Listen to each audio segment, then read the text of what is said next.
Audio Jungle.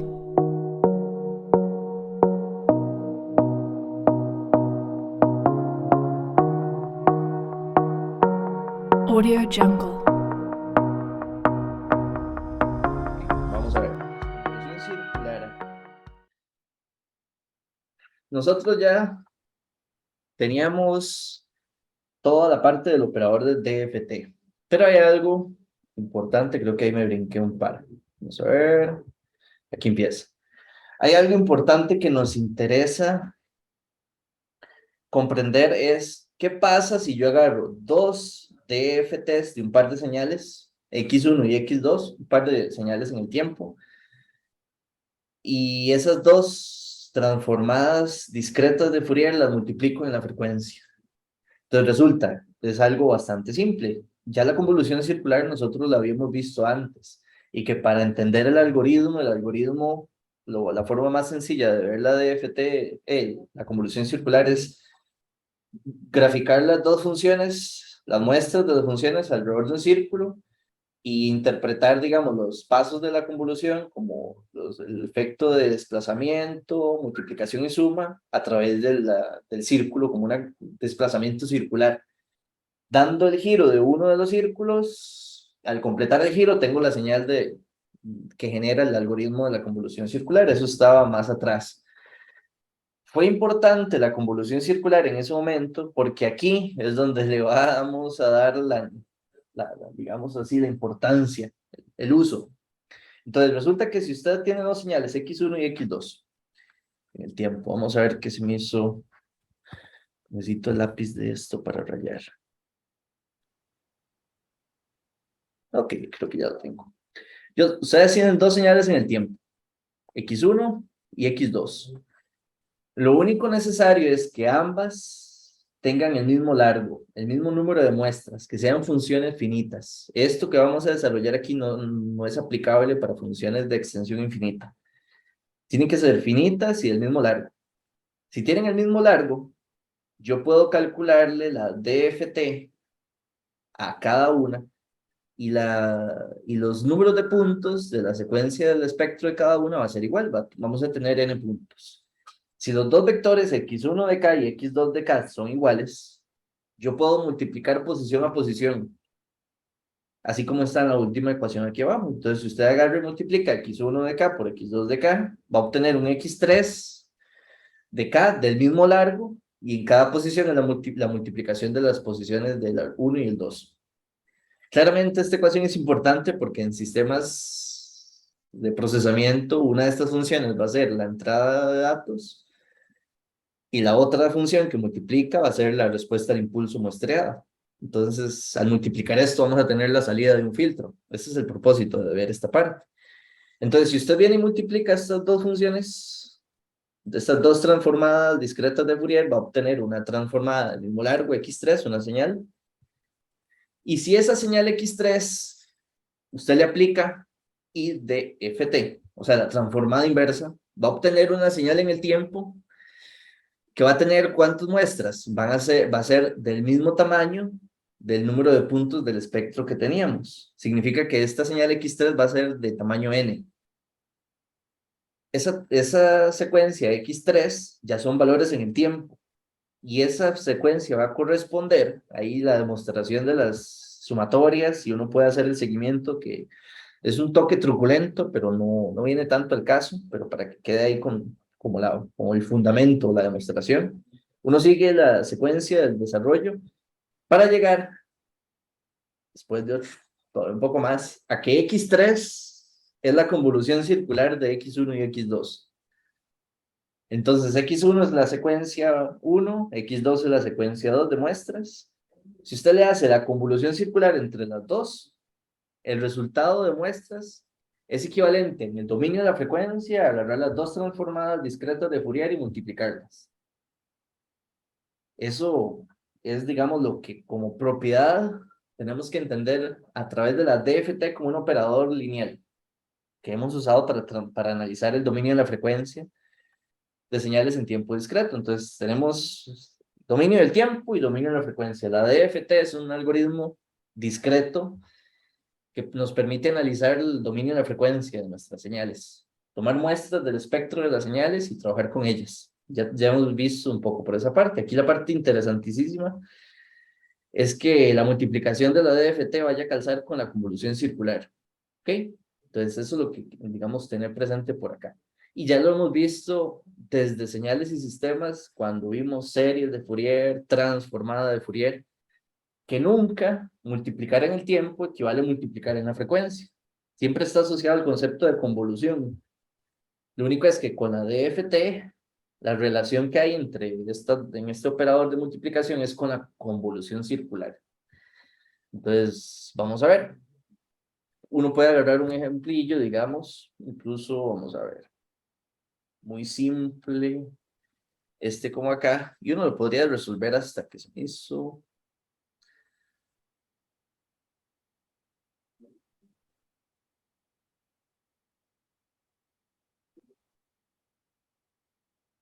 Entonces, el ejemplo es que está aquí, es este de acá, ¿ok?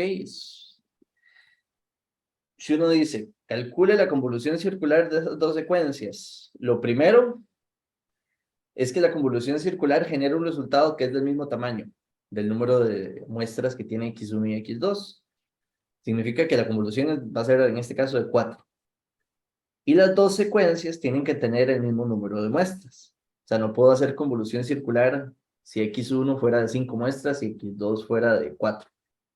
Si uno quisiera hacer eso, tendría que asumir que la que es más pequeña hay que agregarle ceros. Y lo que usted daría es la convolución circular usando el número de puntos de las dos señales, la que es más grande.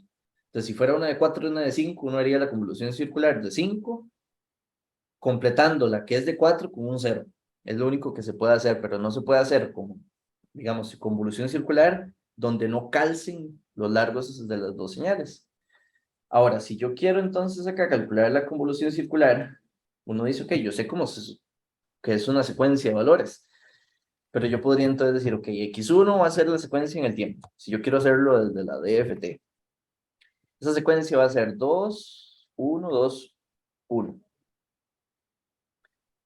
X2, esta secuencia es 1, 2, 3 y 4. Pues no sé si se ve muy pequeño. Vamos a ver si esto lo puedo hacer un poquito.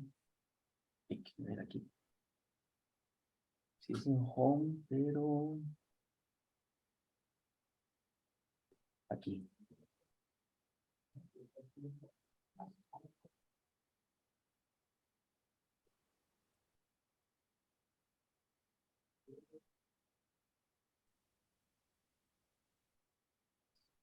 Creo que así. Pues un poquito mejor. Tengo esas dos secuencias. Entonces yo puedo calcular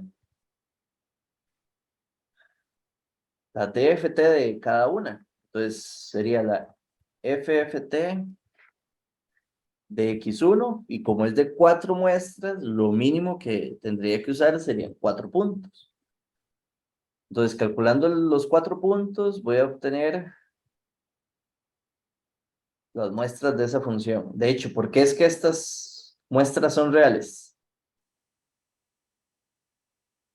¿Cuándo o qué tiene que suceder en el tiempo para que las muestras de un espectro de DFT sean muestras de valor real? Algunos se lo sabe y si no, lo invito a ver las clases de la semana anterior. Lo que estaba haciendo acá es...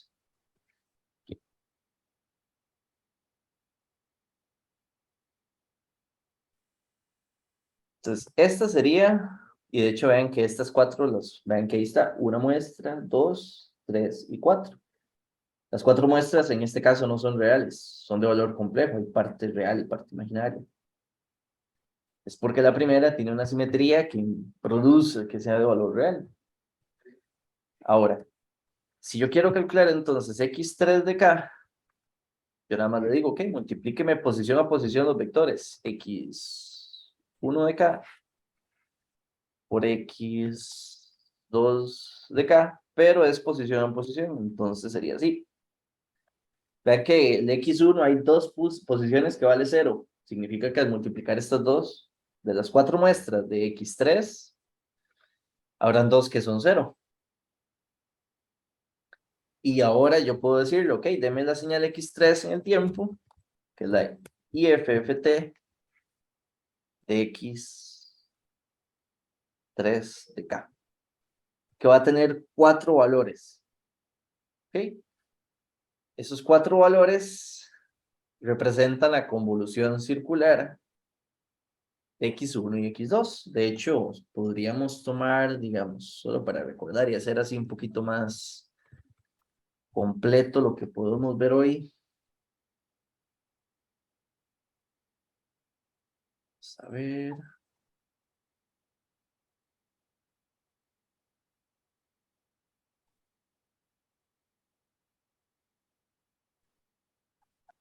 Sí, hagámoslo acá, una nota de estas. Si usted tiene la convolución circular de esas 4, ¿cómo se trabajaría?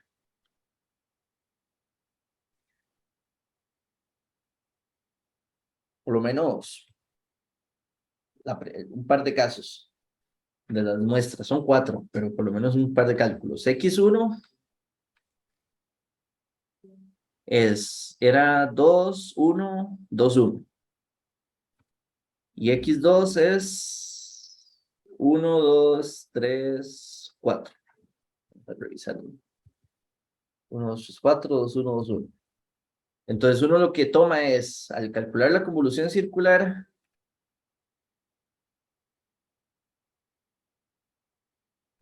para producir el x3, que sería x1 de n, convolución circular con 4 puntos de x2, sería la primera función, cualquiera, porque es mutativo, yo la voy a plantear en un círculo y voy a usar en el sentido antihorario, el sentido, digamos, del tiempo, digamos, hacia las muestras, hacia la derecha. Entonces, quiere decir que si yo pongo aquí la muestra 2, aquí iría la muestra 1, aquí la muestra 2 y aquí la muestra 1. Aquí estaría representando x1.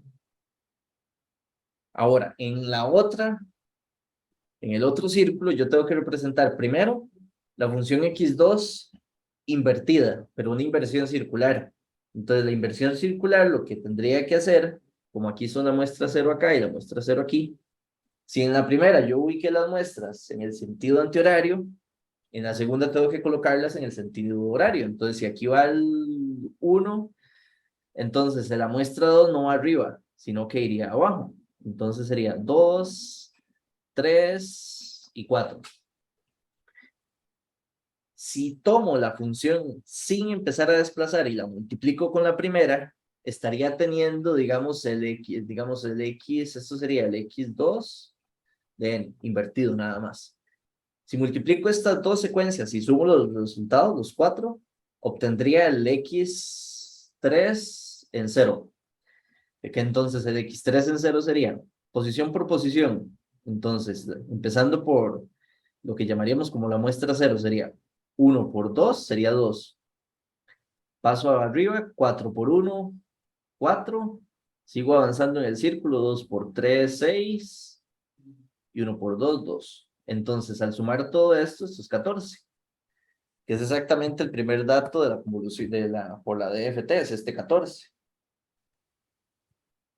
El otro, digamos, si quisiera repetir esto para la segunda muestra de la convolución circular, es importante saber a qué es equivalente. Ahora, uno, en la práctica, si uno utiliza la FFT, uno lo hace en el dominio de la frecuencia y va a colocar, va a hacerlo usando las bibliotecas de FFT, como lo hicimos ahí en MATLAB acá. Pero hay que saber qué es lo que estoy haciendo. Ahora, aquí tendría x2 de 1 menos n. O sea, tendría que agarrar x2 y y hacerle un desplazamiento circular.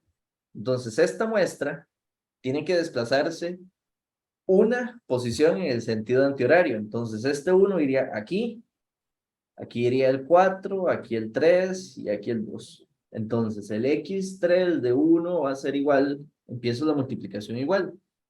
2 por 2, 4. 1 por 1, 1, 2 por 4, 8, y 3 por 1, 3. Entonces aquí voy a tener 8 y 3, 11, 12 y 4, 16. Entonces, la multiplicación en el espectro de muestras de DFT equivale en el tiempo a que estuviese haciendo convolución circular. ¿Preguntas, dudas? Ahí las otras dos ya no vale tanto, no vale. Nada más de seguir, sigo desplazando por una posición más y voy generando el X3 en 2 y el X3 en 4, en 3, que sería el último. Bueno, si no hay, si continúo. Volviendo acá, esa era como nada más una demostración para que quedara claro qué implica o cómo está la conexión entre la convolución circular y la DFT. Hay un montón de propiedades como cualquier, digamos, operador de transformación que hemos visto desde la serie de Fourier en tiempo continuo, la transformada de Fourier. Entonces aquí uno más o menos tiene propiedades similares. Digamos, desplazamientos, que si multiplico en el tiempo la convolución, y ese montón de cosillas, ¿ok? Algunas se usan y de pronto en alguna aplicación uno tiene que recurrir a entender alguna propiedad porque le puede, digamos, resultar en la luz de cómo implementar o mejorar alguna implementación, o incluso cómo entender algún algoritmo que se base en su implementación en FFT o algo así. Pero no vamos a detallar las propiedades porque llegan a ser hasta un poco reiterativas después de como, ¿qué? 8 transformaciones de dominio que tenemos por ahí, ya en el stack. Ahora, eso es lo único que faltaba para cerrar el operador de transformada discreta de Fourier. O la transformada discreta de... Sí, la transformada discreta de Fourier. La DFT. Entonces, en todo este tema que hemos venido estudiando de respuesta en frecuencia en Fourier, acabamos de cerrar la parte del nuevo operador y ahorita lo que vamos es a dar el paso a cómo usar la herramienta de la DFT, este operador, para el análisis o procesamiento de sistemas en tiempo discreto, de los que nosotros nos interesan para poder diseñar aplicaciones y procesamientos que estén relacionados a mantener, en sistemas que hagan DSPs, ¿ok? Entonces vas guardaré esta y voy a pasarme a la siguiente. Voy a dejar acá que se guarde un poquito. Está un poco lento. La siguiente clase, eso fue como el pedacito que había faltado en la anterior, que no se terminó. Va a ser esto. Transformada discreta de Fourier aplicada para el procesamiento lineal. Ese es el tema y creo que es muy chiva esta parte, cómo poderla usar. Ahora, cuando se los he mencionado varias veces, pero para que quede como aquí una enésima vez, la DFT es el operador de transformación de dominio principal, es la ecuación o la definición de cómo se pasa de muestras en el tiempo a generar muestras del espectro de una función. FFT lo que hace es englobar muchos algoritmos que se han logrado diseñar en función de optimizar, bajarle la complejidad de cálculos aritméticos para poder generar la DFT. O sea, toda FFT va a generar la DFT. Lo único que trata es buscar cómo hacerla más sencilla, menos cálculos, ya que es un algoritmo súper pesado. Si quiere hacer una DFT de 1024 puntos, que es un número muy normal, nada grande más bien, tengo que manejar multiplicaciones de matrices de 1024 posiciones por 1024. Las matrices de transformación son algoritmos demasiado pesados. Aquel día decían ahí, sí, es un algoritmo que no es lineal, crece como un O al cuadrado. A nivel de caracterización, digamos, de, de cálculos o algorítmicos del método numérico que hay. Ahora, ¿cuál es el principio aquí? Nosotros ya no estamos en un punto donde no entendamos qué es un sistema en tiempo discreto y que si es LTI se rige por la convolución de una entrada que tenga el sistema LTI como tal. Ups, espere, perdí otra vez el punto del lápiz. Vamos a ponerlo acá. Entonces, nuestros sistemas en tiempo discreto, si son LTI y yo tengo una entrada que quiero procesar para poder generar la respuesta, las muestras de la salida del sistema, lo que define el comportamiento del sistema está asociado a la respuesta al impulso. Lo que vamos a estudiar aquí solo lo vamos a poder aplicar para sistemas de este tipo que sean FIR. ¿Por qué? Porque si fueran IR, el HDN tendría muestras infinitas, y si tuviese muestras infinitas y yo quisiera procesar esto por la DFT, no podría considerar un número de puntos n a la hora de aplicar la DFT en el cual pueda cubrir toda la función de respuesta al impulso. Entonces, este algoritmo, toda la estrategia de procesamiento filtrando por DFT, conceptualmente solo está como una opción para filtros de tipo FIR, ¿ok? Que tengan un HDN de un tamaño. Nosotros, de hecho, aquí lo que vamos a decir es que el tamaño del filtro va a ser M, el número de muestras de la respuesta al impulso, y L, el número de muestras que tenga la entrada. Hay dos tamaños que son importantes.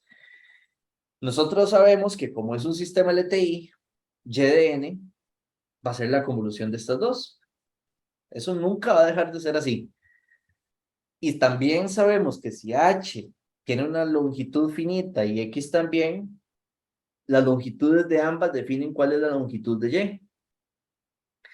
La longitud de Y está dada por, si le llamamos N, ya casi vamos a entender el por qué, va a estar dado por el ancho de la entrada.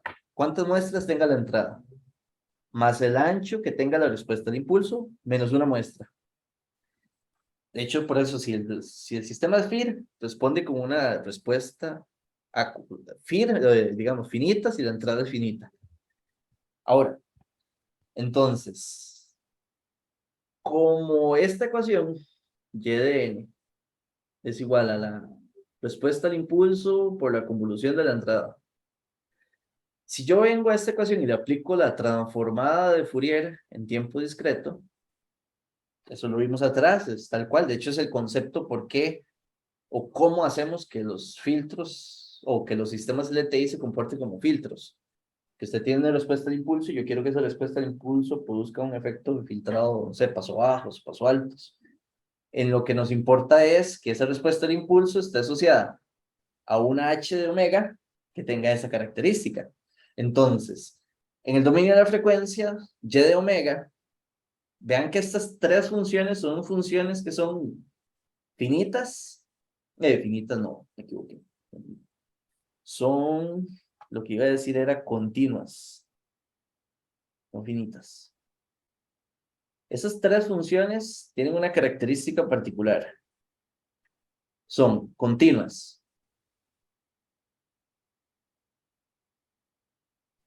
Además, son periódicas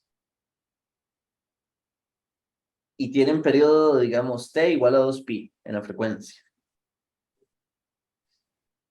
Cuando yo tomo el espectro de la señal de entrada y lo multiplico por el espectro de la respuesta al impulso, que sería la respuesta en frecuencia, genero el espectro de la salida de un sistema. Entonces, aquí la pregunta es, si yo sé que el filtro, como su respuesta al impulso es FIR, este de aquí es FIR, y tiene tamaño M, el filtro, y la entrada tiene un número de muestras finita L, yo estoy seguro que el número de muestras que voy a tener en Y distintas de 0 va a ser M más L menos 1. Entonces uno dice, si yo quisiera representar acá Y de K, que sería la transformada discreta de Fourier de la salida, que es como muestrear el espectro de salida, ¿cuántas muestras tendría que tener de ese espectro? tendría que tomar a y de omega y evaluarlo en las frecuencias 2πk de n, que es muestrear el espectro, que eso es lo que haría el algoritmo de la DFT, donde n tiene que respetar el teorema del muestreo en la frecuencia. Y el teorema del muestreo en la frecuencia lo que dice es, usted tiene que tomar el número de muestras mínimas que sean igual al largo en el tiempo de la señal. Entonces, ¿cuál es el largo mínimo? M más L menos 1. Entonces, esta fórmula de acá define cuántas son las muestras mínimas que yo debería tener para representar Y. Ahora, si yo quisiera usar, vean que a nosotros, yo escuché algo, pero no sé ahorita vemos si hay una pregunta. Si yo quisiera, vean que esta ecuación es exactamente la que acabamos de demostrar cuando vimos la convolución circular.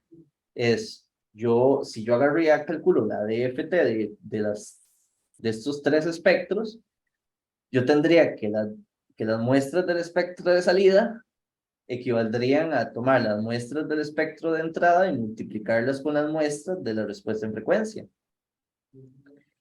El asunto es que si yo le hago n muestras a este, recuerdan que X es de un tamaño L y estamos asumiendo que L es menor que N. Entonces, pero si yo lo hago para N, recuerden que la DFT, si yo le aplico un número de puntos mayor al tamaño que tiene la señal en el tiempo, no hay problema. Eso es eso es lo que equivale a rellenar con cero la señal hasta llegar al tamaño N, y lo que tendría son más muestras del espectro, pero tener más muestras no hay problema. El asunto es saber cuál es el mínimo. Entonces, si yo tomo el número de muestras n para x, cero problema, más bien estoy tomando de más. Y si tomo el número de muestras para la respuesta en frecuencia de n, súper bien, porque voy a tomar también más de las mínimas. Pero este n significaría el mínimo número de puntos que sí necesitaría para que representar y bien. Entonces, en un filtro, si yo quisiera representar la respuesta del filtro, pero en el dominio de la frecuencia, tendría que tomar la DFT de las secuencias, digamos, uno tomaría entonces X de N y le calcula la DFT, pero con N. Toma la respuesta al impulso para generar el H de K, para generar la representación de ese espectro con N puntos. Y una vez con estas dos funciones, yo puedo generar la función de Y de K multiplicando la secuencia de muestras del espectro de X con la secuencia de muestras del espectro de H.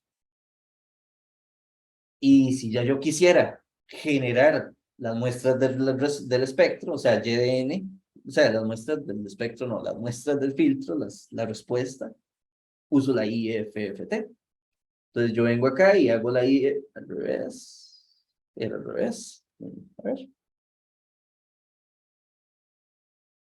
Borrar esto.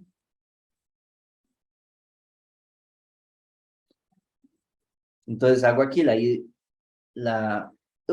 K, IFFT de N puntos y encuentro Y de N. Entonces vean que es súper práctico. Tengo la entrada, que son muestras. Tengo la respuesta al impulso, que son muestras. Con FFT y también con IFFT, puedo calcular Y de N sin usar la convolución lineal, la normal, usando los algoritmos, digamos, con la potencia de los algoritmos de FFT y FFT. No sé si había una pregunta porque medio escuché, o está muy bien. Yo, profesor, bueno, más que pregunta sería aporte.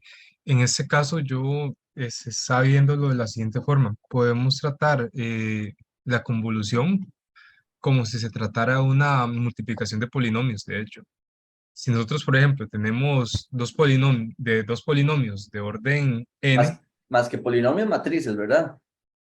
no, polinomios, y podemos representar sus coeficientes en forma vectorial, la operación de la multiplicación de esos polinomios estaría siendo equivalente a a la convolución. Entonces, cuando uno multiplica dos polinomios, por ejemplo, de orden 6, el polinomio resultante va a ser un polinomio de orden 11, por lo menos. Ah, sí, yo he visto ese Mm, dato también. Es un dato muy interesante. La multiplicación de polinomios sigue una lógica muy similar a la convolución ya, Sí, circular. pero la de- multiplicación de polinomios en variable real. O sí, sea, Sí, en variable real. o sea, Ajá. algo así. Sí, sí. Bueno, también en variable compleja, pero en variable real sería un caso especial. sí, ¿Será? Nunca lo he visto. Al rato sí. No he Sí, si visto quiere, esa. le puedo mandar un video que explica justamente ese concepto. Es un mae que ahí explica esa teoría, y hace un videillo similar a Three Blue One Brown. Que esto hay una relación con convolución. Ujú, sí, eso Pero mismo. ¿con cuál de las dos? ¿La normal o la circular? La Convolución normal, sí. circular, la de la con circular. DFT. Mm, Se puede calcular con el mismo algoritmo. De hecho, el MAT diseña la FFT, pero basado en ese problema, en el problema de los polinomios. Suena Y es, bonito. ajá, Como no sé nada, eh, no puedo opinar, pero voy me a lo mandarle pueden el video. pasar y lo puedo ver para Sí, es estudiarlos. sumamente interesante. Mm, sí, porque pásamelo y ahí lo vemos. Y pasarlo al grupo, y así lo vemos todos. Después vamos a ver. Entonces, vean que realmente de pronto la FFT sirve como una herramienta de implementación, solo que de momento solo sirve para funciones o digamos filtros que sean de tipo FIR, porque no se pueden usar para un filtro IR. Entonces, nosotros en este momento, si yo les pidiera implementar cualquier filtrado por DSP o cualquier procesamiento relacionado a sistemas LTI, tenemos tres formas de hacerlo. En el lenguaje que quieran, porque eso es irrelevante, el lenguaje solo es el medio, el canal por el cual lo hago tangible. Pero a nivel del algoritmo, del sistema de procesamiento numérico, tenemos tres formas. Si el filtro es FIR, puedo hacerlo por convolución en el tiempo, directo. Y que el cálculo de la salida de un filtro sea por el cálculo de la convolución. Entonces él tendría que tomar respuesta al impulso, ir haciendo convolución lineal de la entrada con la salida. Si sigue siendo FIR, con esto que les estaba mostrando, pueden hacerlo sin usar convolución circular y más bien usar los algoritmos de FFT y el de IFFT que tenga yo en una plataforma de programación, en un lenguaje. Eso sí son filtros FIR. O si son filtros IR, que son filtros recursivos, sería trabajando la implementación de la ecuación, el algoritmo recursivo que vaya obteniendo el cálculo de las muestras de respuesta del filtro según las entradas pasadas y salidas futuras, por la recursión, el efecto recursivo que él tiene. Esas son las tres formas de momento que podemos ver digamos, en el horizonte para poder implementar por medio de programación cualquier filtro, digamos, en forma general, de momento, eso es lo que tenemos. Ahora, uno podría aplicar eso. Apliquémoslo en ese ejemplo. Vamos a tener. Realmente esto es bastante sencillo, nada más. De hecho, es que por las simplicidades que resulta muy, en la práctica, esto muy potente por dos razones. Por lo simple que es y porque estoy aprovechando la capacidad de las herramientas de FFT y la de IFFT que tenga yo en una plataforma, en un lenguaje. Y que usualmente casi todos los lenguajes tienen las bibliotecas para poder trabajar estos algoritmos. Entonces vean ese par de casos, bueno, ese caso. Tengo esa entrada X y tengo la respuesta al impulso. Entonces vamos a ver. Si yo cargo la respuesta al impulso, que sería punto 25, punto 5 y 0.25. Ok, ahí está. La entrada 4,2,4. Si yo quiero calcular y por convolución, nada más le digo, y si yo programo o sé que tengo esta función por ahí, ya nada más le digo, ok, tome x y tome h y calcule la convolución. Vean que entonces y convolución sería esa, 1, 2.5, 2.5, 2.5, 2.5 y 1.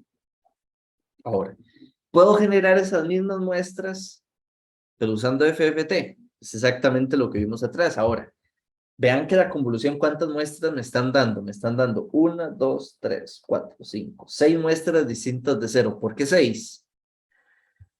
Porque la respuesta al impulso tiene un ancho de 3 muestras. La entrada tiene 4. Entonces, 3 más 4, 7, menos 1, 6. Entonces, la salida va a tener 6 muestras. Ese es como el n. Entonces, en este caso, el n que tenemos que utilizar mínimo sería 6. Entonces, ¿qué tendríamos que hacer? Calcular x de k, que sería la FFT de x, y tomaríamos x y le paso para 6 puntos. Ahí están las 6 muestras del espectro de la entrada. Esto serían las 6 muestras de la respuesta en frecuencia de ese filtrillo, de ese FIR que está ahí de 3 muestras. Y ahora, si yo quisiera calcular el espectro, 6 muestras del espectro de salida, sería HK por X de K. Y ahí tendríamos esos 6 valores, serían las muestras del espectro de la salida. Y ahora, Y por FFT sería la IFFT de Y de K. Y esto me tiene que generar las mismas 6 muestras de la convolución lineal. Limpiecito y simple. ¿Alguna pregunta, duda? ¿Cómo funciona?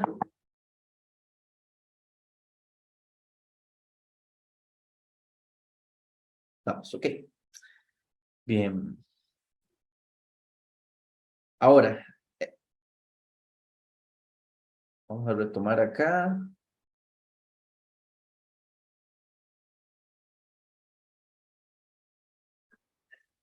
Entonces, este es el caso ahí como, digamos, todo el proceso de los resultados de las transformadas de la entrada, la transformada de la respuesta en frecuencia, Y de K, los 6 puntos. Ah, bueno, eso es algo importante. Vamos a ver, voy de nuevo a MATLAB. Aquí usamos 6 porque 6 era el número mínimo. Con 6 funciona. El otro día en clase, en la semana anterior, lo mencionaba Francis y yo también lo mencioné, me parece. Los algoritmos digamos, de manejo de la FFT, que están ya programados en estas bibliotecas, tienen una optimización en cálculos que funciona mejor si el número de puntos de la FFT está asociado por un factor de 2 a la n. No quiere decir que si usted no use o use otro punto, otro número de puntos que no calce con el factor 2 a la n, con la potencia 2 a la n, no funcione. Con 6 funciona. Pero si uno quiere optimizar y buscar como los puntos de estabilidad mejores del algoritmo a nivel de eficiencias numérica, de rapidez, es usar esos puntos. Entonces, si estamos hablando de 6, el número de puntos que está más cerca de 6, 2 a la n, es 2 a la 3, que es 8. Entonces, usar más puntos que el mínimo se puede. O sea, eso sí, porque más bien estoy representando más. Lo único entonces es, si yo vengo aquí y modifico 6 por 8, todo bien. Tengo que recalcular todo. La FFT de la entrada, solo que ahora entonces voy a tener 8 muestras del espectro de entrada. Ahí están las 8. Si yo vengo entonces ahora y calculo de la respuesta en frecuencia, ahí están las 8 muestras de la respuesta en frecuencia. Y ahora tendría que multiplicar ambas para generar las muestras del espectro de salida. Ahí están las 8 muestras de salida. Y ahora vamos para el tiempo. ¿Qué va a suceder ahora? Si yo le hago la FF, aquí me faltó ponerlo en N. pero si uno no se lo pone, asume que es del tamaño que lleva la entrada. Si le tiro que me calcule esta IFFT para 8 puntos, él me va a dar en el tiempo una señal de 8 muestras. O sea, él me va a dar 8, porque la FFT es cerrada. Si yo le pongo 8 muestras, para N8 me da 8 valores, para cualquiera de los dos lados, de tiempo, frecuencia o frecuencia, tiempo. Si yo le hago esto no tiene que cambiar la respuesta del filtro, ya la respuesta del filtro la conocemos. Solo que entonces, numéricamente, va a converger a que las dos últimas muestras son 0, porque no pueden ser diferentes de 0, si no, no serviría, ¿no? Calcularlo de esta forma.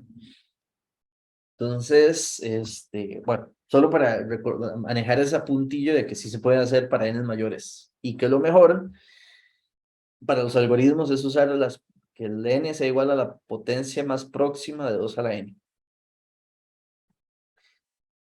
Y ahí está. Ahora, esto tiene, o sea, esto que acabamos de hacer aquí, en este ejemplo, tiene un problema serio. O sea, en la vida real, la mayoría de los DSPs que nos interesarían que funcionen, tienen un problema conceptualmente, no se podrían implementar por 2 razones. Realmente por una, pero que se puede plantear en 2. Ya vimos una limitación de esto, que no es aplicable para filtros de respuesta al impulso infinita. Si el filtro es IR, chao, no hay forma de, digamos, conceptualmente poder utilizar este método de filtrado. Si este filtro de aquí, digamos, si el M tiende a infinito, es un filtro IR. Pero en la práctica, la mayoría de los sistemas de procesamiento real de DSPs, la entrada no va a ser así. La entrada va a ser una señal, primero, desconocida, tanto en valores que tenga las muestras, como en el largo que tenga la señal de entrada. Incluso podría ser un sistema de procesamiento en línea, donde tiene una señal que nunca muere. Él solo está procesando y procesando datos.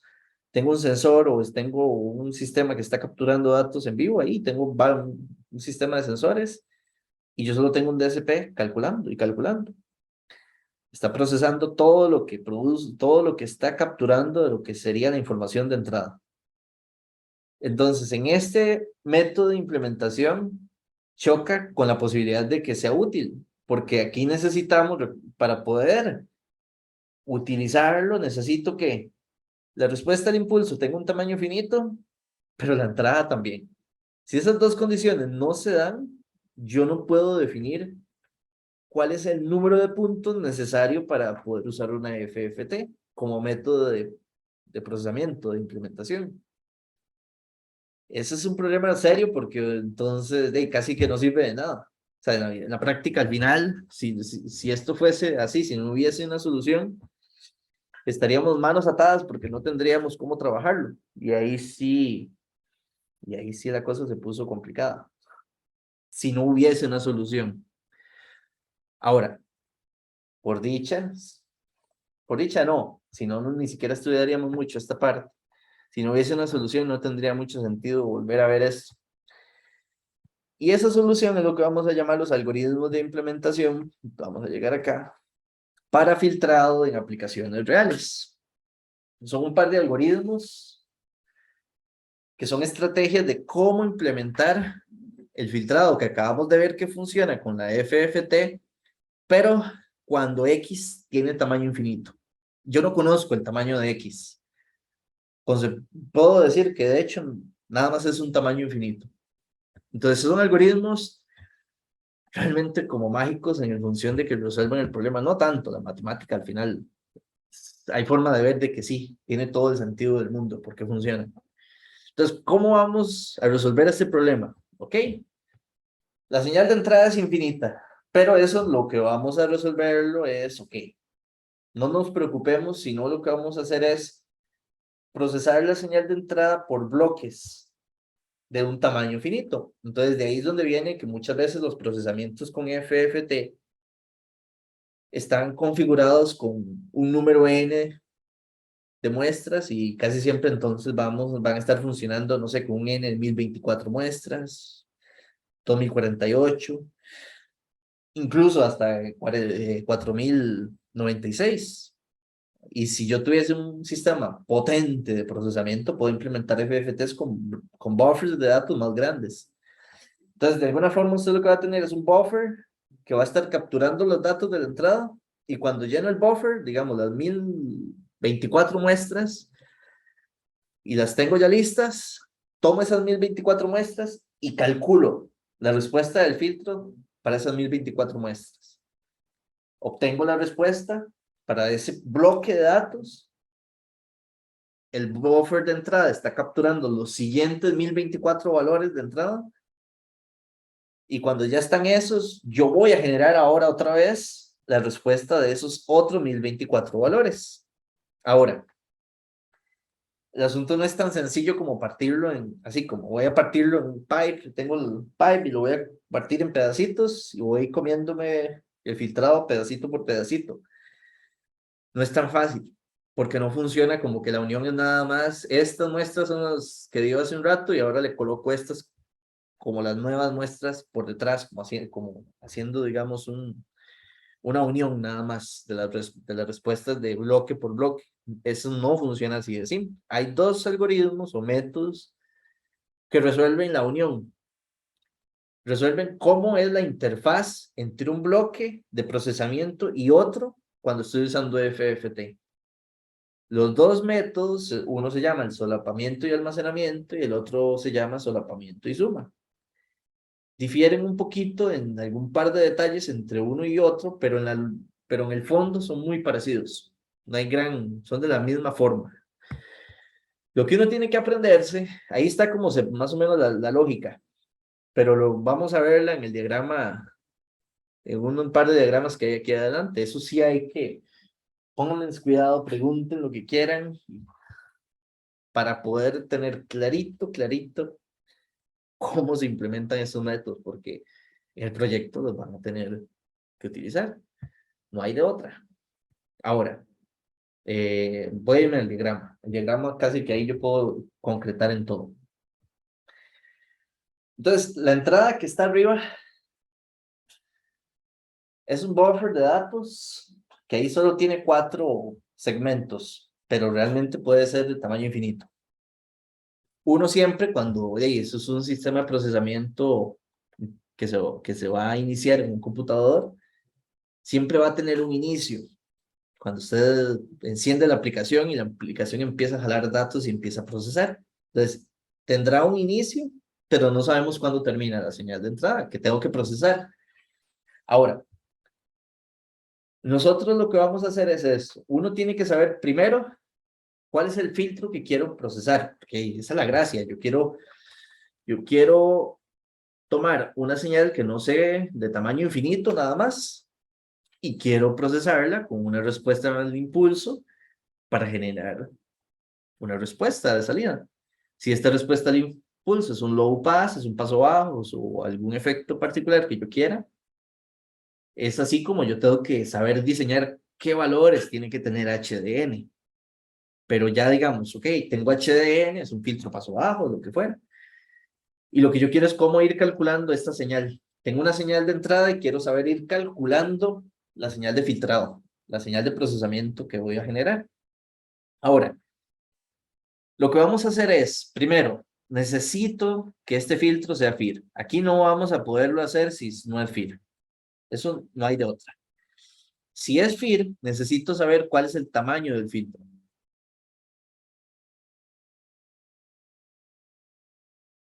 El tamaño del filtro, vamos a ver una cosa. M-1. ¿Sabe por qué me patiné? No, el tamaño del filtro al final tiene el de M. Sí, el filtro es de tamaño M. Como el filtro que vimos hace un rato, el que teníamos atrás era de 3 muestrillas. M es 3. En aquel. M es cuántas muestras tiene el filtro FIR. Ahora, eso lo tengo que conocer. Si el filtro es de tamaño M, Entonces, digamos, yo tengo que decidir, vamos a ver cómo, la lógica siempre en el diseño va a ser este. Usted va a escoger un n. N debería ser un múltiplo de 2, 2 a la m, ponga, o 2 a la... Ups. Vamos a borrar eso porque quedó terrible. Pongámosle 2 a la k.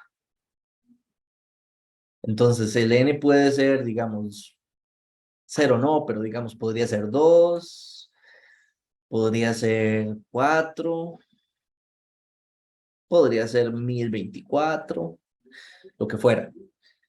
Pero digamos, hagámoslo más, digamos, hagámoslo un poco dentro de estos, aquí un punto intermedio, un n podría ser 64.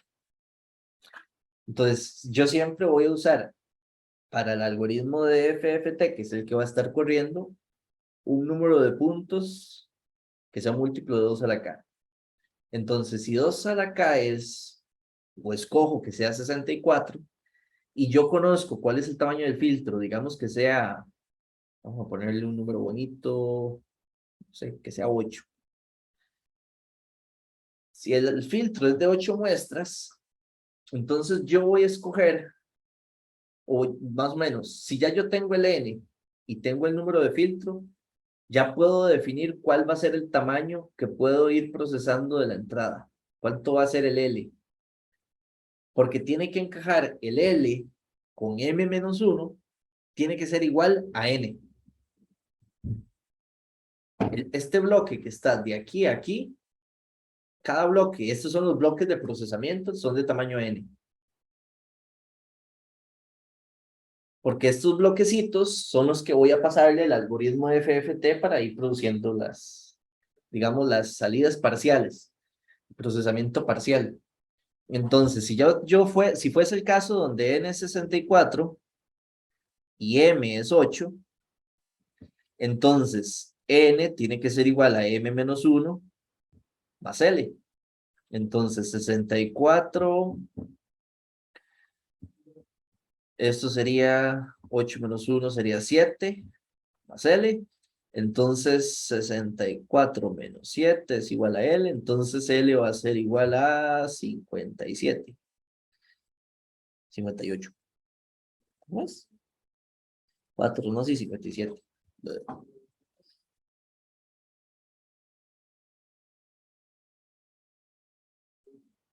Ahora, usualmente solo hay una regla que es un poco empírica, porque no hay una regla exacta de cálculo que me pueda definir, que me defina la decisión. Usted lo que tiene que asegurarse, digamos en general, es que m tiene que ser bastante más pequeño que n.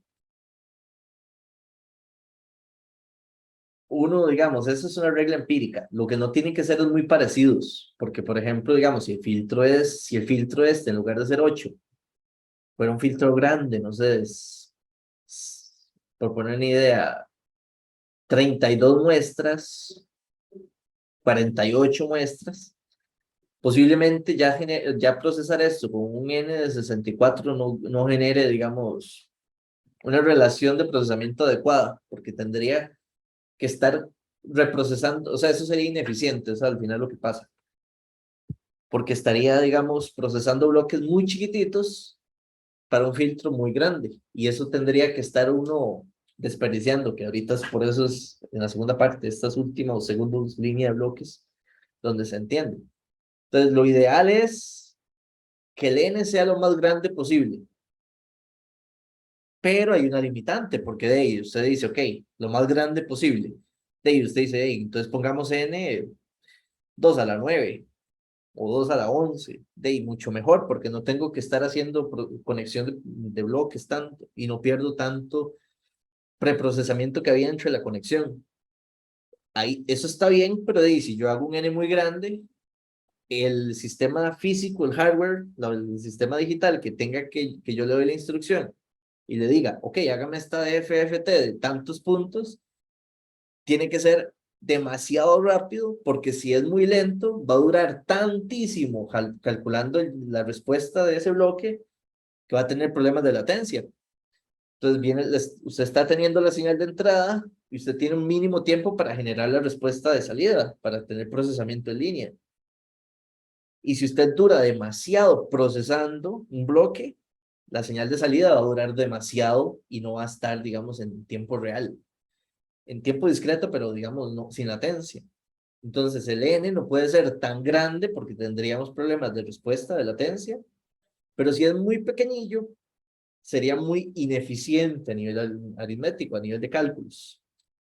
Entonces la regla es un poco empírica y depende incluso del hardware que uno tenga. Y a veces uno habla, no sé, muchas veces esta regla mayor, mucho mayor, es que al menos sean unas 10 veces mayor que M. Y tal vez algunos autores dirán algún número que han probado, digamos que si uno lo usa de tantas veces más grande que el M, genera buenos resultados y así. Y otros dicen de otra relación. Pero lo que sí importa en forma general que entiendan es que crecer tiene un costo, que el N sea muy grande y que hay un límite, que es más de hardware. Y el mínimo no tiene tanto problema, pero lo que lo vuelve es a este método un poco ineficiente. Se desperdician muchos cálculos a la hora de hacerlo con un N muy pequeño. Ahora, ¿cómo se hace? Esta es la forma, si yo tengo decido cuál es el N mayúscula y sé cuál es el M del filtro, ya puedo saber cuál es el L, que el L es cuántas muestras puedo procesar de la entrada, es mi capacidad, puedo tomar L muestras de la entrada. Y este algoritmo, que es el del solapamiento y suma, lo que va a hacer es, va a llenar un buffer de tamaño n. Estas muestras de acá van a ser exactamente las L muestras de la entrada. Y en el primer buffer, eso es una condición eso es un initial condition, una condición inicial. El primer segmento del buffer que va a tener tamaño m-1 se va a llenar de ceros. Pero solo el primero. Ok. Este buffer es un vector. Yo le hago el mismo método que le resolvimos en el ejemplo anterior. Esos son muestras en el tiempo. Estas muestras en el tiempo, le calculo la X de K. Ya yo tengo preprocesado un Y de K para un número N. Ya es un Y, no, perdón, un H. Eso es la transformada de Fourier, que eso se haría solo una vez, eso no hay que hacerlo, solo se hace una vez al inicio y eso estaría en memoria. De hecho, se hace se jala como con una función inicial que se procesa en el puro inicio y que ya queda eso en memoria, ese dato, que sería el espectro de la respuesta en frecuencia para el número de puntos que estaría el algoritmo. Y de nuevo, entonces agarro este H de K y lo multiplico por este, y esto generaría Y de K. Y este Y de K generaría el Y de N. ¿Cuántas muestras va a tener Y de N? De si yo manejé la FFT con N mayúscula, este Y de N va a tener un tamaño de N muestras. Ahora, ese tamaño de N muestras se va a trabajar en este método de solapamiento y almacenamiento así. De aquí a aquí están las N muestras que obtuvimos. Las primeras M-1 se desechan en el primer buffer. Ahora, eso fue lo que yo expliqué para el primer buffer. Ahora, supongamos que del primer buffer vamos a pasar al segundo. Y ya cuando entendemos qué relación tiene el primero con el segundo, el algoritmo funciona así con el tercero y el segundo, con el cuarto y el tercero, y ya uno lo deja como un sistema de procesamiento en línea ahí corriendo de forma infinita. Cuando usted quiere procesar el bloque siguiente, va a tener que llenar otro buffer de tamaño n, este de acá. ¿Cómo se llena, digamos, el segundo? Digamos, cualquiera que ya no sea el primero. Se va a llenar con L muestras las de la entrada que corresponde al segundo bloque y las primeras m-1. Ojo aquí, estas son las cosillas que apuntar y recordar. Las primeras m-1 muestras de este buffer van a corresponder, voy a cambiar aquí con otro color de la pluma, van a corresponder a los últimos valores del buffer anterior m-1 y los cargo aquí, en este pedacito. O sea, significa que entre un buffer y otro, yo necesito almacenar en la memoria, en alguna variable, el último segmento de las últimas m-1 muestras del anterior, para cargarlas al inicio del siguiente buffer. Ya tengo el buffer completo, ya tengo ese buffer, va a ser igual, de tamaño n. Hago el cálculo del algoritmo de FFT, igual que en el anterior, para llegar aquí a otro y de n de tamaño n.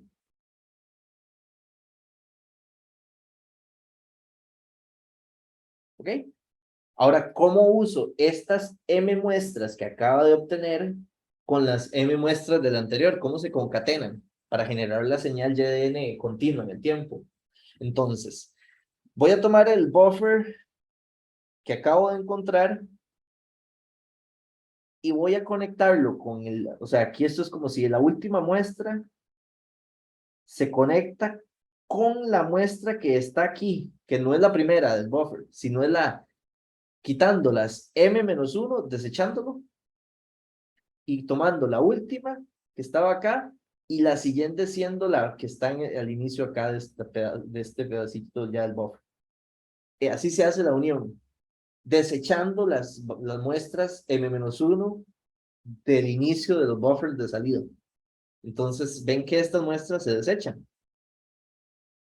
Por eso, imagínense que la relación de esto, vamos a ver, veanlo así.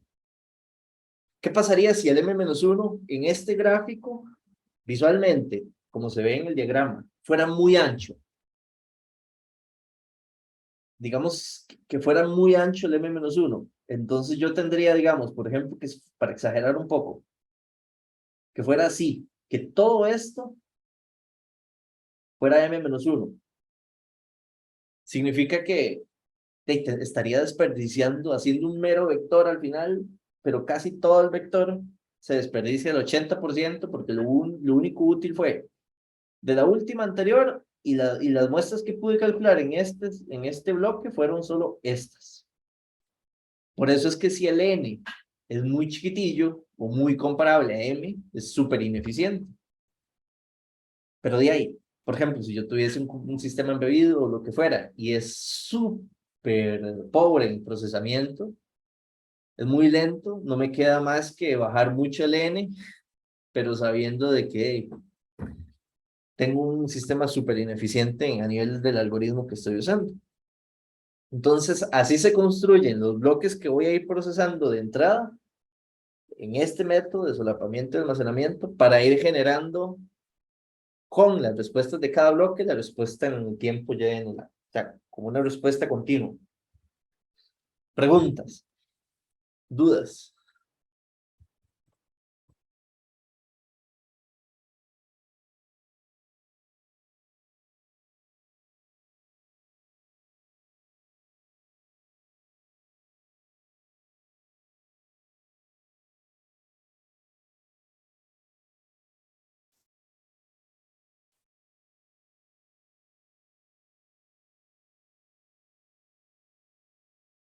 Parece que no, o parece que se fueron a tomar café. Bueno, sigamos. El Profe, yo sí otro, tengo una duda. sí, ¿qué pasó? Ese m-1, yo lo vuelvo a procesar, o sea, vuelvo a crear los datos o simplemente los estoy agarrando del bloque anterior. Tengo que guardarlos, porque recuerda, digamos, cuando esto es como si fuese a nivel de un algoritmo, como si fuese un for al final. Yo en este ciclo del for hice ciertos cálculos y en este ciclo del for, digamos, en el primer bloque, yo tenía un vector y tenía esos datos. Si yo paso al siguiente ciclo, al ciclo 2, y no guardo los valores m-1, esos los perdí. Porque ya, digamos, está en el pasado y posiblemente haya desechado esos valores en memoria, y ya perdí el puntero, perdí lo que fuera, y ya no tengo acceso a ellos. Por eso, digamos, uno tiene que, en el bloque anterior, en el primer for, tener algún espacio en memoria o alguna variable donde usted, antes de salirse de este primer ciclo, tome estos m-1 y los guarde ahí, como la cajita, como el cofre del tesoro. Toma esos valores y los guarda ahí, para que en el siguiente ciclo de cálculo, usted dice, ok, yo necesito los valores de hace un rato, entonces voy a ir al cofre ahí en la variable, en la memoria, y los cargo. Y los cargo al inicio y descargo los otros L para ya tener el buffer que quiero procesar en el segundo ciclo. Entonces, de alguna forma, tengo que tenerlos almacenados de los ciclos anteriores, porque si estoy en el ciclo 3, yo necesito el m-1 del ciclo 2.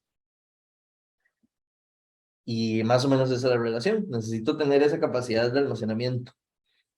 De alguna forma, y todo. Ya ahí depende más del lenguaje en donde lo esté haciendo, digamos, visible, tangible, digamos, este algoritmo. Ok. Y el otro método es muy parecido con un par de diferencias. Vean esta figura, traten de 2 segundos así visualmente, y el algoritmo 2 es así. Entonces, vean que este algoritmo, en principio hay muchas cosas que son iguales. Vamos a tener bloques de datos, y aquí seguirá. El tamaño de los bloques de datos, que aquí definimos como L, tiene la misma relación que como la explicamos en el algoritmo anterior. La relación tiene que ser que N, que es este tamaño, que es de los bloques que yo proceso, tiene que estar relacionado con el tamaño L más m-1, igual. M es el tamaño del filtro, L es el tamaño de los bloques de entrada de X de N. Pero aquí la construcción de los filtros que voy a ir procesando es un poquito diferente. Entonces, ¿cómo voy a llenar estos buffers de tamaño N? Voy a tomar los L valores de la entrada y los pongo al inicio del buffer, y siempre los relleno con ceros. Los últimos m-1 valores se rellenan con ceros. Entonces, digamos que este algoritmo de solapamiento y suma tiene una pequeña ventaja en generar el vector de procesamiento, el de entrada, de la FFT, porque siempre es añadirle valores en cero. No tengo que recordar nada del buffer anterior, porque recuerdan que el anterior yo tenía que cargarle al inicio del buffer m-1 valores del bloque anterior. Aquí no. Entonces cargar los vectores de entrada es un método más simple, menos caro, menos complejo. Pero el problema es con el vector de salida. Si no fuera, digamos, ideal casi. El vector de salida, vean que dice solapamiento y suma. ¿Por qué se llama solapamiento y suma? Resulta que cuando usted calcula el primer buffer, acá, va a generar este. Este es de tamaño n. Pero resulta que lo único que es útil en este momento, cuando usted procesa el primer bloque, lo único útil de momento son, denme un momento para cambiar el color, son estos valores de acá. Esto es lo único útil, estos L valores. ¿Por qué estos no? Porque estos tienen unos valores que todavía no están como completos. Si uno viera los valores que están ahí, no son los correctos. Son como, digamos, como que esa parte está como un 50% de carga. No están listos. Perdón. ¿Cuándo se van a completar? Hasta el siguiente buffer de cálculo. En el bloque 2, cuando cargo el siguiente bloque de procesamiento, que se carga igual, voy a generar este otro buffer de salida de tamaño n. Entonces, en este buffer, solo van a ser útiles estos valores L. Siempre nada más voy a poder generar L muestras útiles. Pero aquí es donde viene el chiste de este otro algoritmo. Las primeras, no, este color no se ve, déjenme cambiarlo por otro, ponerlo tal vez en azul. Las primeras, acá, m-1 valores, tengo que tener almacenados los resultados que obtuve en el primer buffer, que eran estos, y sumarle los que obtuve aquí, para que juntos hagan el valor, me den las muestras correctas que tienen que haber desde la muestra 0 a la m-1. Las primeras m-1 muestras. Significa que en la salida es donde yo tengo que recordar qué obtuve en el algoritmo, en el bloque de datos anterior. Entonces yo igual tengo que tener en memoria almacenado las muestras que obtuve aquí al final, en esta parte. No las puedo usar como muestras útiles de salida del filtro. Tengo que guardarlas porque en el siguiente cálculo, en el siguiente bloque de cálculo, esos valores que obtuve ahí, tengo que cargarlos a la primera parte del buffer para que ya sean valores útiles, sean valores reales de procesamiento. Entonces ven que ya al plantear que así es como funciona este otro algoritmo, es muy comparable con el primero. Realmente entre el de solapamiento y suma y el de... Ay, se me fue el nombre. Solapamiento y suma y este solapamiento y almacenamiento. Las diferencias son mínimas. Es solo gusto de cómo implementarlo. ¿Cuál cree uno que por alguna razón tenga alguna diferencia útil? Pero en el fondo tienen las mismas ventajas y desventajas o los mismos requerimientos a nivel de programación. Estos son los dos algoritmos que al final son necesarios, no hay otra forma para poder implementar un DSP que el procesamiento se esté haciendo usando FFT. Porque en la práctica siempre vamos a llegar a un caso real donde la entrada es una entrada que yo no sé su tamaño, es infinita, que es lo que ustedes tendrán, por ejemplo, en el proyecto. Si lo implementan por este algoritmo, o sea, por procesado de FFT, es así. Así se construye, digamos, la parte de implementación de esta forma.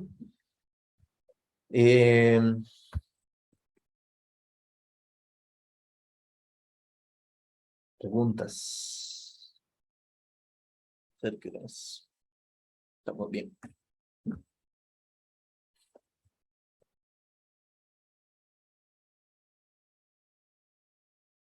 Bueno, solo nos hace falta la última parte. Ya vimos esta parte de procesamiento de filtrado o filtrado de señales reales, se le llamaba así este su capítulo. Y solo nos hace falta un último pequeñillo análisis de espectros usando FFT. Ya ustedes lo usaron un poco en el laboratorio pasado. Yo indirectamente los puse a analizar varias señales, cómo se ven espectralmente. Hay que entender un par de cosillas importantes cuando uno trata de usar la FFT para estudiar el espectro de una secuencia de muestras. Esto es una de las cosas que en la calle, digamos, la calle dice uno, o sea, que a nivel de implementación, hay mucha gente que intenta y darle uso a la FFT con este fin. Se usa mucho. Tengo una señal de datos, de lo que sea, y quiero ver su espectro. Piensan en de una vez FFT. Si uno pone FFT en Google, aplicaciones, creo que esta es la primera que te va a salir siempre. Ahora, hay un aspecto importante que hay que entender.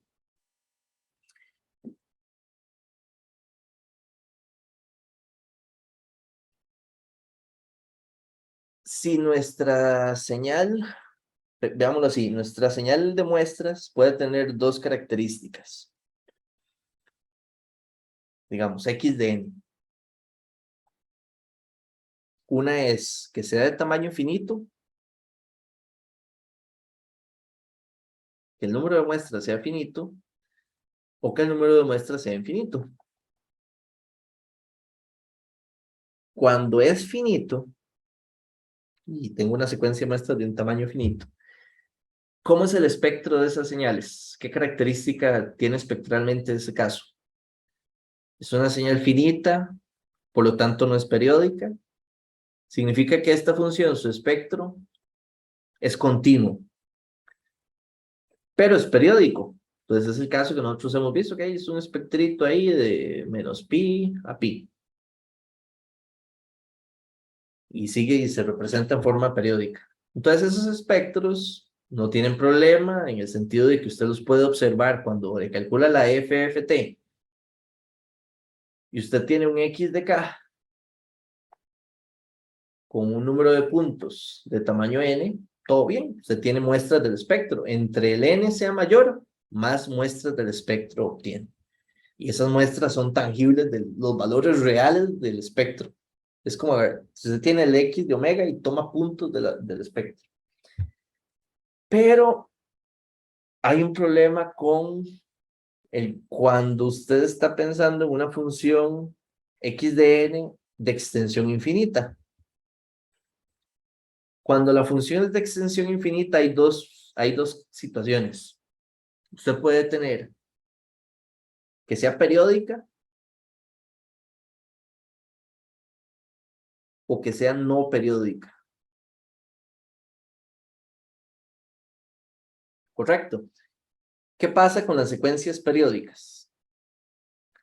Las secuencias periódicas se pueden descomponer en el espectro como una combinación lineal de algunas frecuencias armónicas discretas que se representan en la serie de Fourier en tiempo discreto. Es una combinación de solo ciertas frecuencias que pueden producir esa secuencia de muestras periódicas. Entonces, aquí lo que es importante es que el espectro es discreto. Tengo frecuencias puras, unas cuantas. Es discreto y además es periódico. Ahora, otro caso podría ser que no sea periódica. Por ejemplo, no sé, una señal de audio. Y que esa señal de audio no es periódica, son un puño de muestras, pero no es finita, digamos, nada más es una señal que se está generando en el tiempo. Es de lo que llamamos una señal de longitud infinita. Entonces usted dice, aquí hay una situación, si la función es de longitud infinita, como por ejemplo, pensémoslo en audio y que la fuente de audio nunca acaba, solo está generando datos de audio. En ese concepto, espectralmente sabemos que ese audio es de banda limitada. O sea que si nosotros le pasamos, que esto es lo que dice aquí, un filtro anti-alias, para nada más asegurarme que en el espectro, digamos, normal, ese filtro va a eliminar todas las frecuencias que estén aquí superiores y solo me va a dejar garantía de que yo tengo frecuencias de un ancho B. La pregunta es, ¿cómo hago si la función es de extensión infinita para poder ver el espectro de esa función con FFT? Ojo, ojo la paradoja o el planteamiento del asunto. La función es de extensión infinita, pero tiene un espectro de banda limitada. Pero si la función es de extensión infinita, para poder tener muestras de ese espectro, tendría que aplicarle una FFT con un n de tamaño infinito, que eso es imposible. Y conceptualmente, no podríamos hacerlo. Entonces uno lo que dice es, ok, la señal es infinita. Y el asunto, en la práctica lo que se hace es, está bien, yo no puedo ver el espectro tal cual, porque es imposible. Vamos a tomar un bloque de la señal de entrada de un tamaño t sub 0. Vamos a ver 1 minuto 360 segundos de la señal de entrada. Con esos 360 segundos voy a aplicarle una FFT que cubra el número de muestras que hay ahí adentro, de acuerdo a la frecuencia del muestreo. Si en esos 360 segundos yo muestré la señal, cada segundo tengo 360 muestras. Entonces voy a aplicarle una FFT a esas 360 muestras y la pregunta es, ¿qué debería haber? Cuando veo, o sea, cuando observo las muestras del espectro que obtuve, ¿a qué se parecen? ¿Cómo se relacionan con el espectro original? Entonces, más o menos el asunto es este. Cuando usted tiene entonces esta señal, vamos a pasarme al color porque azul es como el mismo acá. Cuando usted está haciendo estimación espectral y la secuencia XDN, ahí no lo cambié, ¿eh? Color, lápiz, rojo. Cuando esta secuencia XDN es de longitud infinita, y que sea de longitud infinita no quiere decir que no tenga frecuencias, que no tenga espectro y quisiera verlo. Pero digamos, ok, es de longitud infinita.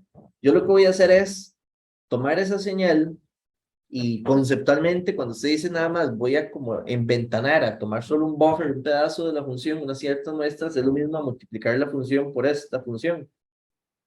Por la función WN, donde WN es una ventana de muestras que valen 1 de tamaño L.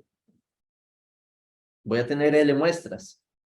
Entonces, idealmente, para que vamos a llegar a la conclusión de que entre más grande sea el L, o sea, más grande sea la ventana que yo observe de la entrada, más voy a tener resolución en la estimación, porque al final eso es lo que vamos a lograr generar. Nunca vamos a ver el espectro completo, pero vamos a ver una estimación del espectro. La FFT nos va a mostrar más o menos cómo se ve el espectro de la función. Y cómo la estimación va a ser cada vez mejor si el L es más grande. Claro, pero entre más grande, más el procesamiento es más alto. Entonces no es gratis. Poder decir, quiero aproximar mejor el espectro, es más complejo.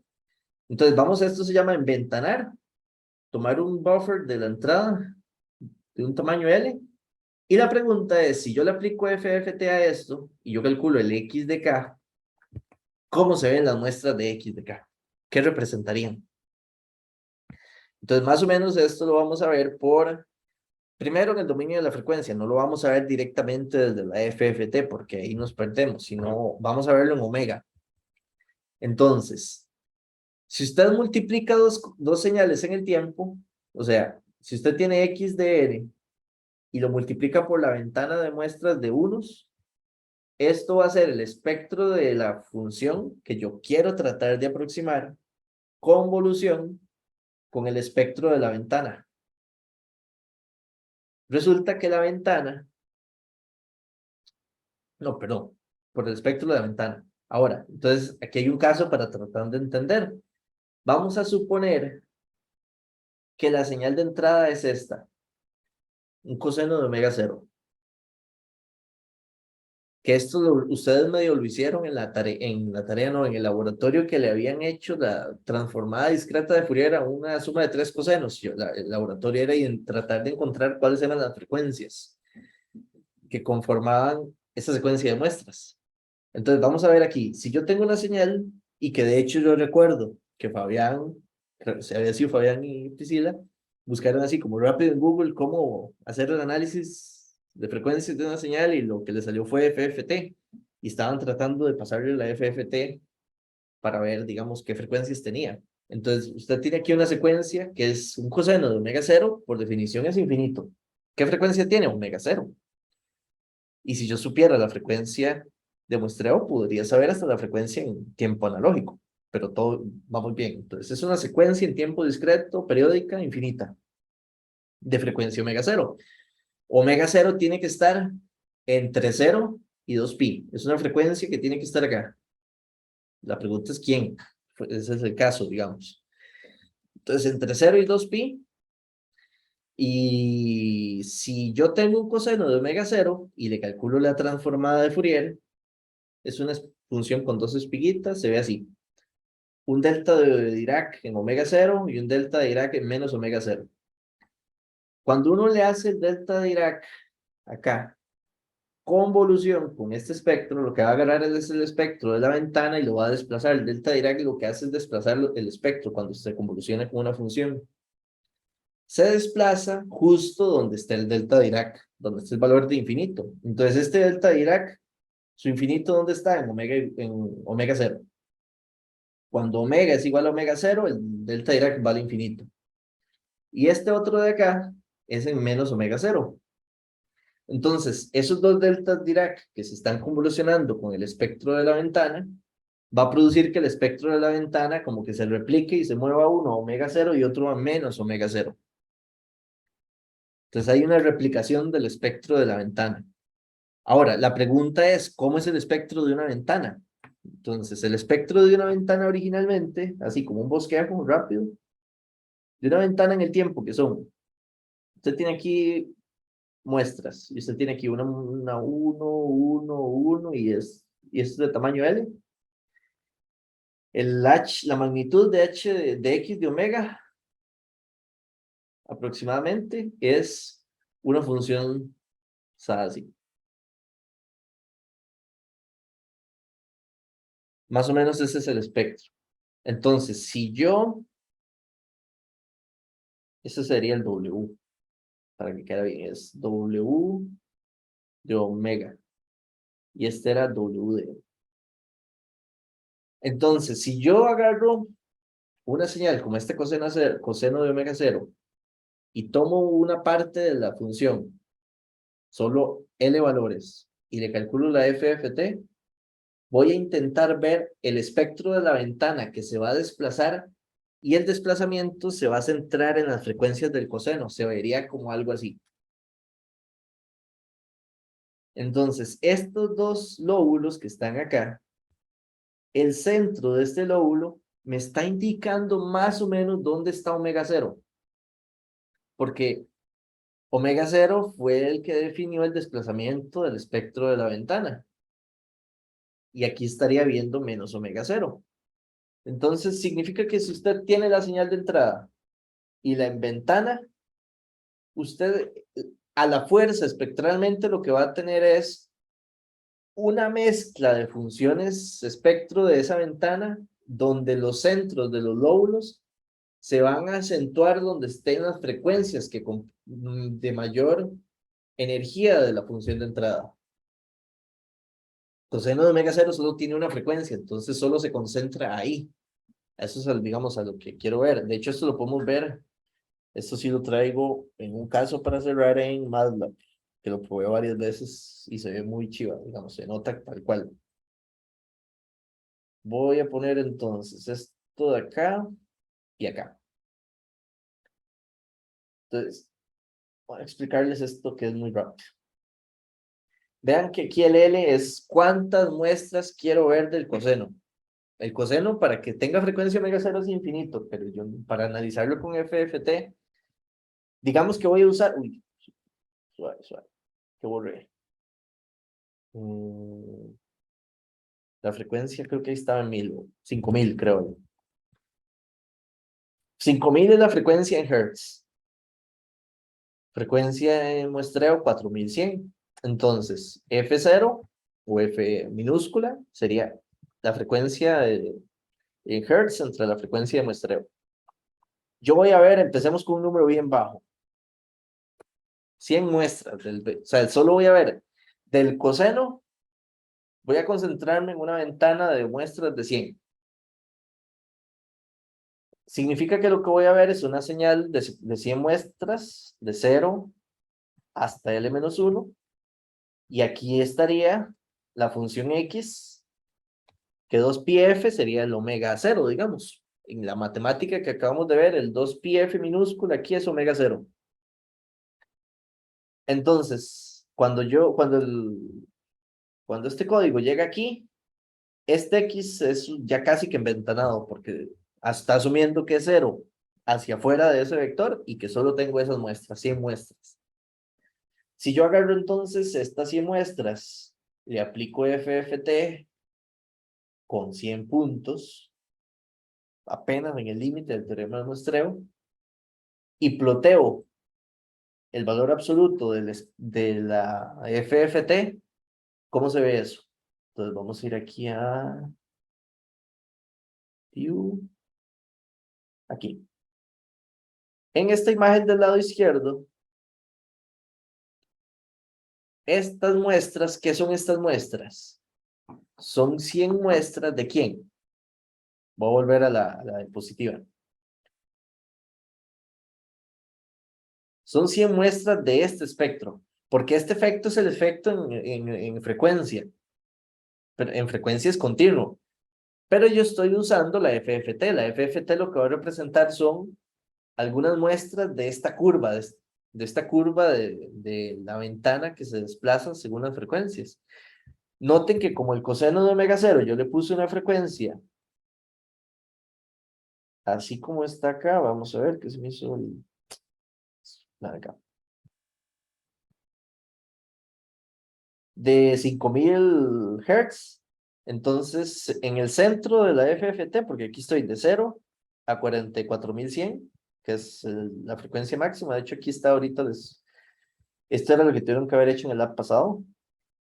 Haber entendido cómo generar el vector de frecuencia tal que cuando le dan stem con las muestras del espectro, aquí no salga como 0, 1, sino salga 0. Si yo vengo aquí 1, esto es 1 por 10 a la 4, o sea, 10 kHz. Es escalar las muestras del eje X, pero en Hertz, para poder, digamos, leer frecuencia. Entonces vean que aquí esto es 0.5 por 10 a la 4, o sea, 5000 Hz. Por eso es que aquí más o menos, vean que aquí se está notando, según estas muestras, que los lóbulos de la ventana se están centrando en 5K. Eso significa que la señal de entrada pareciera tener una componente en frecuencia de 5000 Hz. Eso es lo que me está mostrando. Si yo quisiera precisar mejor, ahora, si yo vengo y veo esto, vean que no es 5000, es 4851. ¿Por qué no es 5K? Porque yo estoy viendo apenas 100 muestras. Es una estimación. Y con 100 muestras, la estimación, digamos que es pobre, por así decirlo. Si yo aumento el buffer, usted agarra la ventana y le hace más grande el buffer y carga, en lugar de 100, carga 1000 muestras y procesa las 1000 muestras, la estimación de ese espectro va a mejorar.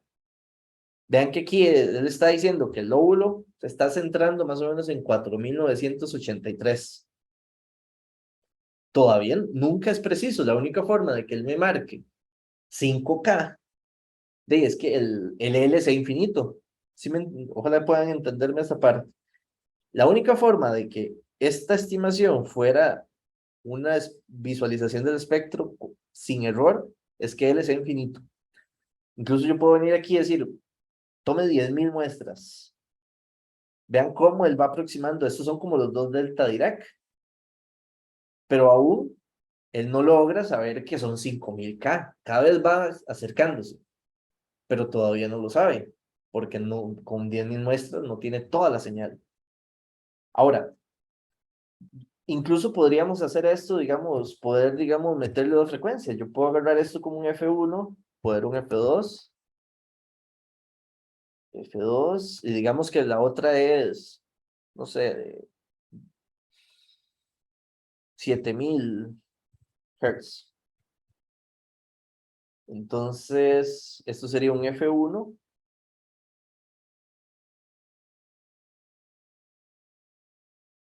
Y esto sería F1, esto sería F2 y esto sería F2. Y entonces yo le podría agregar otra componente de frecuencia a la señal,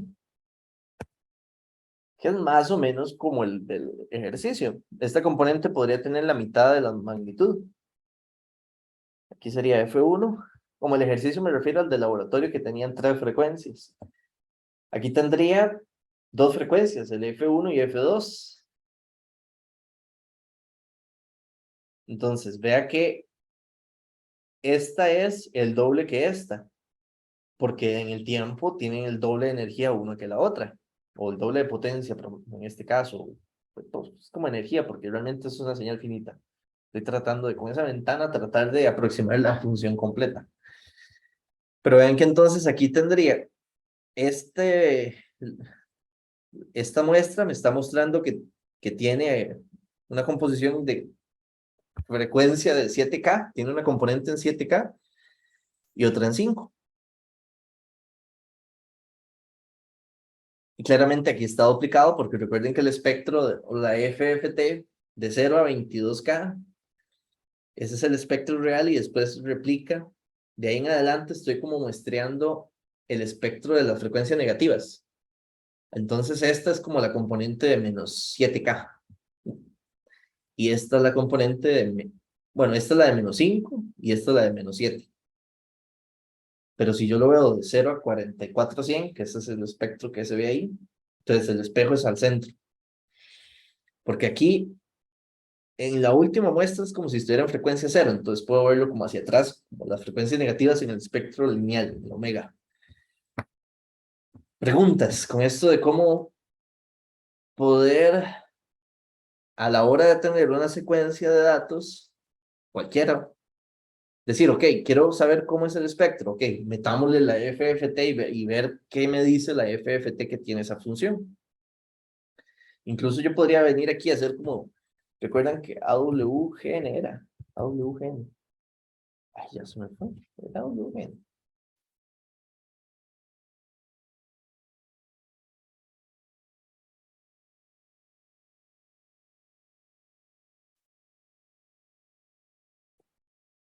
Me perdí, si es AWGN search. Creo que era AWGN.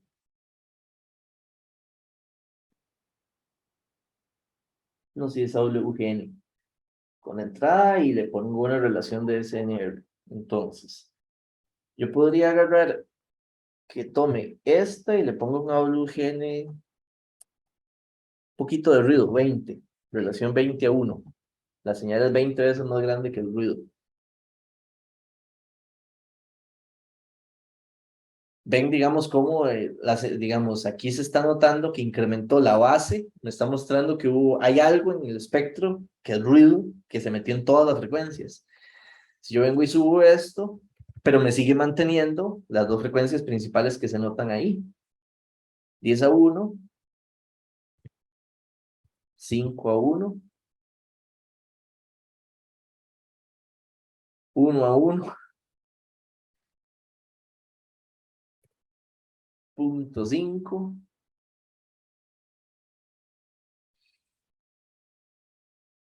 0.1.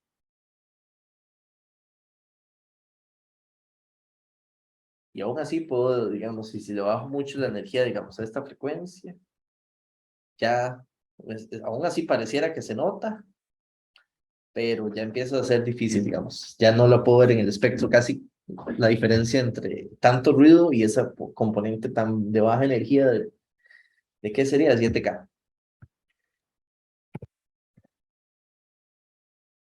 Entonces, más o menos, esto es una de las grandes aplicaciones prácticas que tiene la FFT, que es para hacer estudio de frecuencia sin la necesidad, digamos, de un equipo como un analizador de espectros. Si usted tiene una señal y la puede discretizar en el tiempo, hacer discretizar, puede usar FFT para hacer una estimación de espectro. ¿Preguntas? ¿Dudas?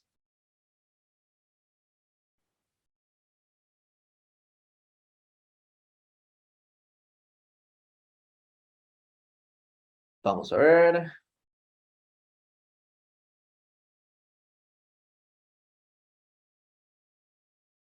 Tal como dijo Fabián, igual que en clase, nada más que uno aquí nadie dice nada en clase también, nada más que como que uno le duele la cara. Vamos a ver. Ah, esto es importante. Detallillo, eso, un ejemplo, digamos, como práctico. Veanlo acá. Voy a retomar con esto y ya casi que terminamos. Voy a bajarle el ruido. No quiero ponerle ya como atención a la parte del ruido.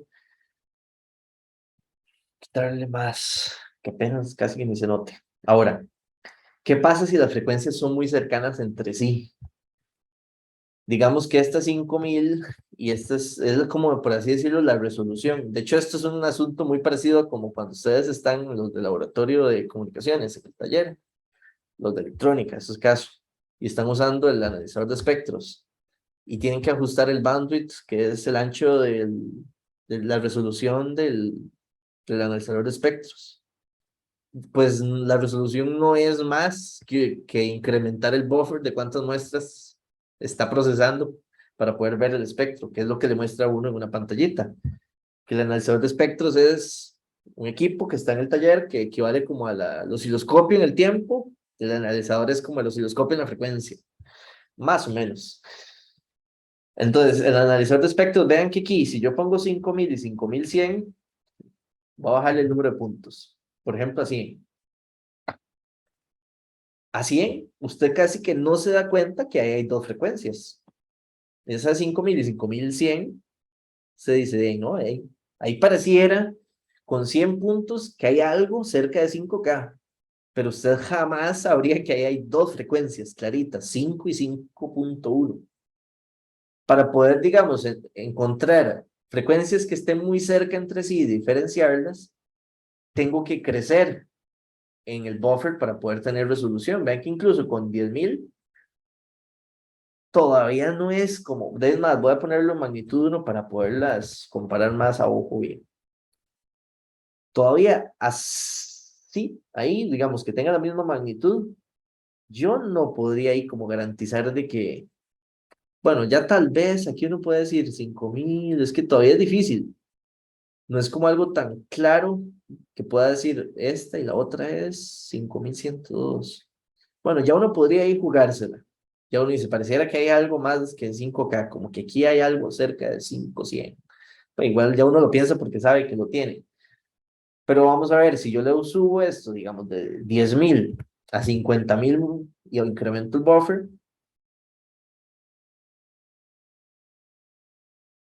esta espiga de aquí se está en 5000 y esta otra de acá está en 5099.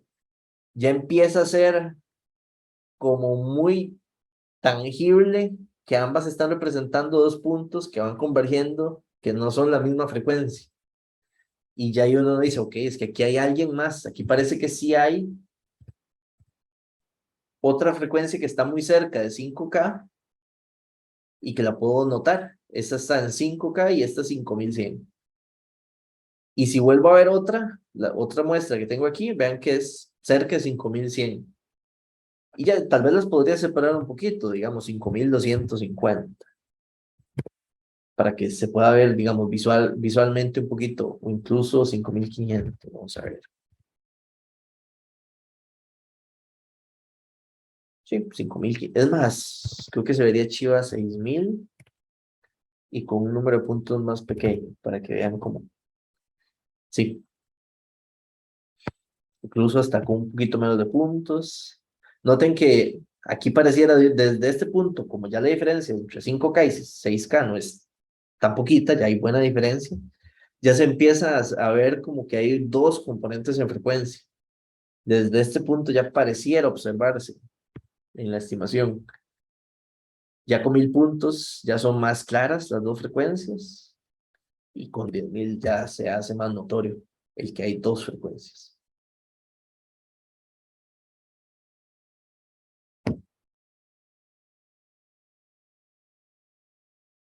Que eso es lo que, digamos, estaba en esta última parte. Si yo tuviese dos frecuencias muy cercanas entre sí, como estas dos del final, con un número de puntos muy bajos, probablemente no las detecte, porque las dos frecuencias van a quedar cubiertas por los lóbulos, por los anchos, los anchos de los lóbulos son tan grandes que van a quedar dentro y no las puedo diferenciar. Pero si crezco con el L y lo hago cada vez más grande, los lóbulos se van haciendo más delgaditos y eso le permite a las muestras del espectro poder tener alguna muestra que sí quede separada de cada lóbulo. Y yo poder decir, mire, aquí sí hay dos frecuencias que se diferencian. Pero para eso ocupo crecer en el lóbulo. Algunos, digamos, en esta técnica del ventanado existen unas ventanas, no como la que acabamos de ver, que es la ventana rectangular, que todas las muestras valen 1 en el tiempo, sino que pueden haber otras ventanas para hacer estimación espectral, como Hanning u otros algoritmos, o algunas otras ventanas con funciones particulares, donde pueden mejorar, digamos, qué tan ancho es el lóbulo, pero las mejoras son a costa de otras deficiencias. Pero digamos que algunos pueden mejorar en que el ancho del lóbulo sea más delgado. Entonces, si el ancho del lóbulo es más delgado, podría tener con L más pequeños algunas estimaciones un poquito más precisas, pero a costa de otros efectos. Pero si uno usa FFT normal, directa, con así de un bloque de datos de entrada, es la ventana rectangular, que es nada más tomar los valores de la entrada. Ok, preguntas, dudas. Con esto se cierra la FFT y quizás dos de las aplicaciones o implementaciones que en la práctica más se utilizan de la misma, que es para análisis, estimación espectral, que es esto último, y lo que vimos anterior a esto es cómo usar la FFT para procesar o implementar sistemas DSP. Audio Jungle.